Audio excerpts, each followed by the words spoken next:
રાધે રાધે મિત્રો, આજના આ વિડીયોમાં હું તમને લોકોને એ જણાવી કે તમારા પીએફના રૂપિયામાંથી કયું અમાઉન્ટ ક્યારે તમે ઉપાડી શકો અને તમારા પીએફ એકાઉન્ટમાં 3 પ્રકારના કન્ટ્રીબ્યુશન આવતા હોય એ 3 કન્ટ્રીબ્યુશન કયા કયા હોય એની વાત કરીએ.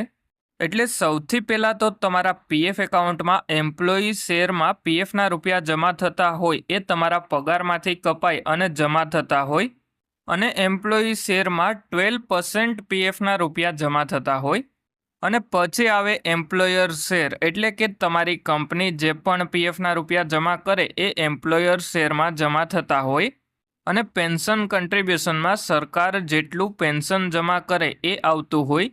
એટલે હવે હું પીએફની પાસબુક ઓપન કરી અને તમને બતાવી દઉં. એમ્પ્લોયી શેરમાં 12% જમા થતું હોય, એમ્પ્લોયર શેરમાં 3.67% જમા થતું હોય અને પેન્શન શેરમાં 8.33% જમા થતું હોય. એટલે હવે હું ઉમંગ એપ્લિકેશનમાં કઈ રીતે પીએફના રૂપિયા જોઈ શકાય એની વાત હું તમને જણાવી દઉં અને એમાં કયા પીએફના રૂપિયા ક્યારે ઉપાડી શકાય એની વાત પણ જણાવી દઉં. એટલે જેવા તમે ઉમંગ એપ્લિકેશન ઓપન કરો એના પછી તમારે ઈપીએફઓ ટાઈપ કરી અને સર્ચ કરી લેવાનું. એટલા માટે હવે હું ઈપીએફઓ ટાઈપ કરી અને સર્ચ કરું અને પછી ઈપીએફઓ ઇન ડિપાર્ટમેન્ટ ઉપર ક્લિક કરી લેવાનું. એટલે જેવા તમે ઈપીએફઓ ઇન ડિપાર્ટમેન્ટ ઉપર ક્લિક કરો એના પછી તમને એમાં વ્યૂ પાસબુક ઓપ્શન જોવા મળી જશે. એટલે વ્યૂ પાસબુક ઉપર એક વખત ક્લિક કરી લેવાનું અને પછી તમારે તમારો 12 આંકડાનો યુએએન નંબર તમારી પગારની સ્લિપમાંથી જોઈ અને એન્ટર કરી લેવાનો અને પછી તમારે નેક્સ્ટ ઉપર ક્લિક કરી લેવાનું. એટલા માટે હવે હું 12 આંકડાનો યુએએન નંબર પગારની સ્લિપમાંથી જોઈ અને એન્ટર કરી લઉં અને પછી નેક્સ્ટ ઉપર ક્લિક કરી લઉં. એટલે પછી આપણે એમાં વેરીફાઈ વિથ TOTP ઓપ્શન જોવા મળી જશે, એની ઉપર ક્લિક કરી લેવાનું. એટલે જેવા તમે ક્લિક કરો એના પછી તમને સ્ક્રીન ઉપર OTP જોવા મળી જશે.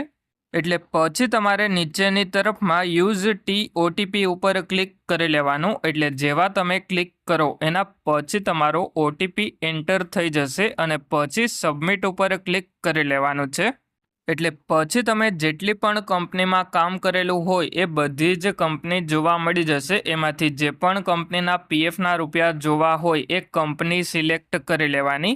એટલે જેવા તમે કંપની સિલેક્ટ કરો એના પછી તમને એમાં એમ્પ્લોયી શેર, એમ્પ્લોયર શેર અને પેન્શન કન્ટ્રીબ્યુશનમાં કેટલા પીએફના રૂપિયા જમા થયા એ જોવા મળી જશે.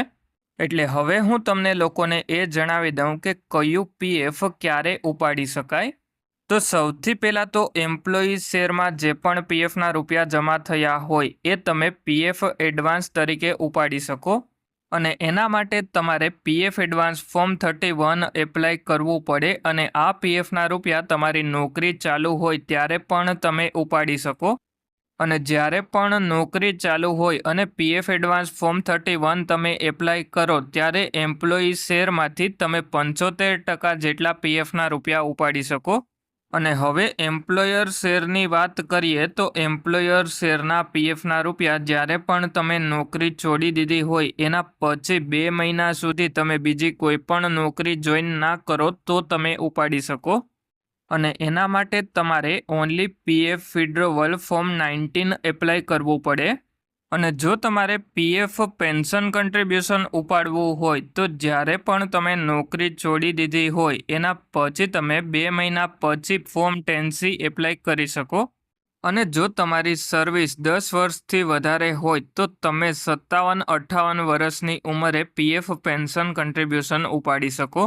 એટલે હવે આ વિડીયોમાં મેં તમને સંપૂર્ણ માહિતી આપી દીધી કે કેટલા પીએફના રૂપિયા ક્યારે ઉપાડી શકો. તો પણ જો તમને કોઈ પણ ડાઉટ હોય તો મને કમેન્ટ કરીને જણાવજો.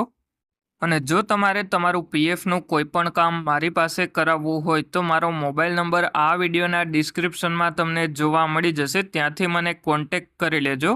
અને હવે જેટલા પણ લોકોએ આપણા ચેનલને સબસ્ક્રાઈબ કરેલું છે અને સપોર્ટ કરે છે એ બધા લોકોને થેન્ક યુ.